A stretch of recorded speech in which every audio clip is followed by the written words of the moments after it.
don't know. Would NATO respond if he started eyeing Poland? They say, I mean, they have to. They have to, but will they? They say they would. Yeah. I don't think they would, realistically. Really? You don't I think really so? don't think they would. I feel like they would. I think they... It's that or the alliance is over. Yeah, I mean, if they don't get involved, it pretty much crumbles. Well, I say that. I say the alliance is over. That's actually probably not true, though, at least in the short run, because Europe doesn't have a military worth anything. Well, the British do, but The British, but but no one otherwise, else. they've counted on NATO and essentially our presence there to Right. keep everything stable. So if he were to go into Poland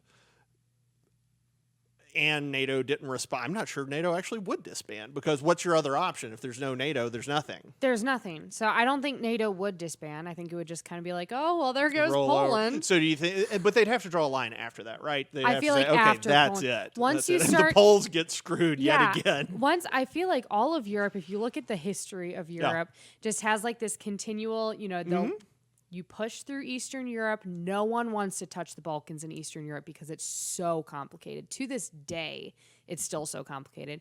And I feel like it's only once you get past Poland that the rest of the Europeans are like, oh, okay, this might be bad. Yeah. Because up to that point, it's like, let Eastern Europe kill itself because that's what it's done since the beginning of humanity. But Western Europe's done that too. I mean, that's just kind of the nature of Europe, Yeah. right? Is that the only thing that kind of brought them together was the Iron Curtain dropping. But I mean, before that, I mean, that's what World War I was. That's what World War II Right. was. Before that, there were exclusively European wars going all the way back to Rome. Well, yeah.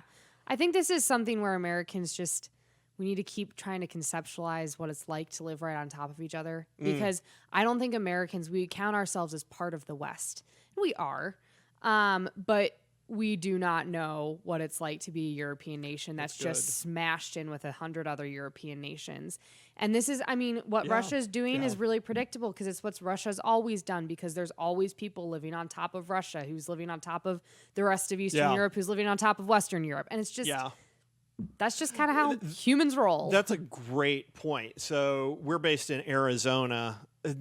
Arizonans and people who live in Missouri and people who live in South Carolina, they don't have everything in common, but they have an enormous amount in common. Right. As opposed to people who live in, say, Ukraine and Hungary and Portugal. Those are radically different places. Radically different. And, completely. And imagine trying to live in that space with so many different factions.